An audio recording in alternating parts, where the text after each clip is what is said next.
زما خوږ او درون پښتون نن ولې په هر ځای کې بدنام دی؟ نو دا کیدی شي چې زما دښمن دونه مضبوط وي چې ما بدناموي، خو دا هم کیدی شي چې زما او ستا بچې او زمون خپل خلک معاشي او معاشرتي طور باندې دونه کمزوري وي چې د دښمن په دام کې انخلي او زما او ستاسو د بدنامۍ سبب جوړیږي. نو ځکه خو قلندر مومن صاحب ویلي دي چې ظالمه زه تا ته په څه دومره بدنام ښکارم، ګوره پښتون یم خو ګیر شوی ستا په دام ښکارم، او سا په اوبه د هرې سا یم زه، تورو تیارو لره رڼا یم زه، یو د دښمن په کور بلا یم زه، چې سپین سبا یم دې ټګانو ته ماښام ښکارم، ظالمه زه تا ته په څه دومره بدنام ښکارم، ګوره پښتون یم خو ګیر شوی ستا په دام ښکارم. السلام علیکم ورحمت الله وبرکاته. زیم عبدالله عابد په سوات یونیورسټۍ کې استاد یم او تعلق مې د 400 سره دی. تاسو هم مونږ ته خپل نوم د کوم ځای سره تعلق ساتئ او څه کار روزګار کوئ په کمنټس کې ضرور راولېږئ. زما خوږو پښتنو، زما دا ارمان دی چې زمونږ دا پښتون قام دی معاشي او معاشرتي طور باندې ښه مضبوط شي. اوس دې دپاره زه مختلف کتابونه ګورم او تاسو ته په مورنۍ ژبه کې په ساده طریقې سره د ویډیو په شکل کې در رسومه. اوس تاسو ته زما دا خواست دی چې زما دا اواز باقي پښتنو سره شریک کړئ. د پښتو متل دی وي د یو ګېډې او د ګڼو امسا. اوس راځو د خپل موضوع اړخ ته، او هغه دا ده چې ولې نن زما خوږ او درون پښتون په هر ځای کې بدنامیږي. نو یو وجه خدا کیدی شي چې زما دښمن ډیر مضبوط دی او ما بدناموي، خو دا هم وجه کیدی شي چې ما د خپل قام تربیت صحیح نه وي کړی او زما دا قام معاشي او معاشرتي طور باندې دونه کمزوري وي چې دی د هر چا په دام کې انخلي او زما او ستاسو د بدنامۍ سبب جوړیږي. زما خوږو پښتنو د یو قام دوه قسمه دښمنان وي، یو د بهر دښمن او یو د دننه دښمن. د بهر دښمن هغه دی چې هغه ستاسو د قام نه وي، ستاسو د وطن نه وي یا ستاسو د مذهب نه وي، نو هغه د بهر دښمن وي. او زمونږ اکثرو مشرانو مونږ ته د بهر دښمن ډیر زود کړی دی او ډیر یې ښودلی دی، او دا زما دا قام یې د بهر دښمن دپاره همیشه تیار کړی دی او بهر دښمن سره جنګولی دی.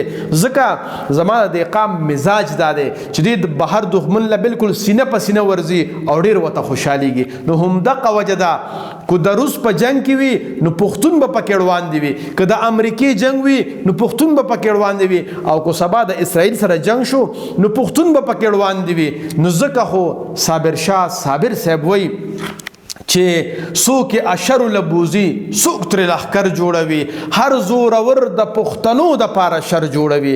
نو زما خوږو پښتنو دا څه وجه ده؟ دا همدغه وجه ده چې د دې پښتون د مزاج نه د دې پښتنو د مشرانو دا یو فایده اخیستې ده چې همیشه د بهر دښمن دپاره تیار کړی دی. او زما دا یو ګیله ده د دې پښتنو د مشرانو نه چې دوی همیشه د بهر د دښمن دپاره خو دا قام تیاری، خو د دننه دښمن دپاره یې نه دی تیار کړی. لکه د مثال په توګه باندې تاسو چېرته ولیدل چې ستاسو د دې قام مشران راپاڅېدل، سیاسي ګوندونو والا مشران راپاڅېدل او جلسې کړې وي چېرې د ټیک ټاک او په دې فیسبوک باندې د غلطو ویډیو سره زما دا ځوانان او دا ځوانانې جونې خرابېږي، راځئ چې یو جلسه وکړو. ما خو نه دي لیدلې، یا تاسو داسې دي سیاسي ګوندونو والا خلک راپاڅېدلي وي په شریکه سره اتفاق کړی وي چې راځئ چې یو جلسه وکړو، زما دا قام نشو خراب کړ، نشو خرڅولو والا، نشو اغوستلو والا، نشو کولو والا او د نشو په مد کې الیکارو د دې خلاف مونږ احتجاج کړی دی. زما خو نه دی خیال چې مونږ سیاسي ګوندونو د خلاف احتجاج کړی وي. نو ثابته دا خبره شوله چې دا قام مونږ د بهر دښمن دپاره تیارو خو د دننه دښمن دپاره نه تیارو. اوس تاسو په ذهن کې به دا سوال راځي چې د دننه دښمن څوک دی؟ نو زما خوږو پښتنو دننه دښمن مونږ په خپله د یو بل دښمنان یو. زما خپل خلک، زما خپل بچي، زما خپل خلک، زما خپل بچي، زما خپل دوستان اکثر د نورو خلکو آلایکار جوړ شي او زما ستاسو دښمنان جوړ شي. نو ځکه خو اباسین صاحب وی د دښمن نه مې حرام کو سترګه سوځي زه د دوست د فریبونو نه یریږم د دې لوړو لوړو غرونو نه یریږم د رواج د بندیزونو نه یریږم. نو دا قام چونکې خپل خلکو تربیت ډیر کم کوي او د خپل خلکو د تربیت د نشوالي د وجې نه یا معاشي طور باندې مونږ کمزور یو نو د خلکو د پاره مونږ استعمالیږو یا معاشرتي طور باندې مونږ کمزور یو مونږ د خلکو بیا علایکار جوړ چو او د هغې دپاره استعمالیږو. تاسو ته به زه یو آسان مثال درکمه.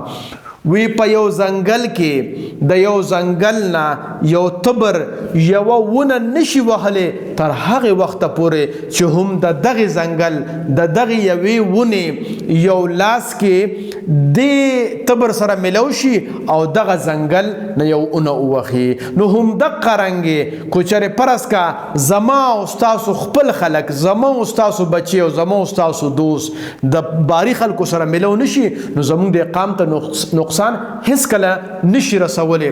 اوس به راځو حل اړخ ته. نو ستاسو په ذهن کې به دا سوال راځي چې د دې حل به څه وي؟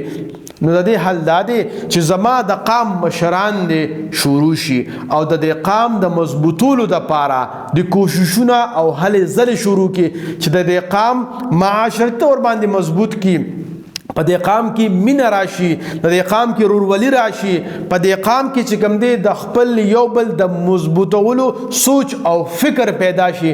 نو کله چې دا مضبوط شي نو ان شاء الله العظیم د بهر دښمن مونږه هرگز نشي خرابولی. اوس تاسو ته زما دا خواست دی چې زما دا اواز د قام د مشرانو ته ور ورسوئ چې هغې زمونږ د قام د بچو فکر وکړي چې دا د دننه نه دونه مضبوط کی چې د بهر خلک زما د قام بچی استعمال نکی.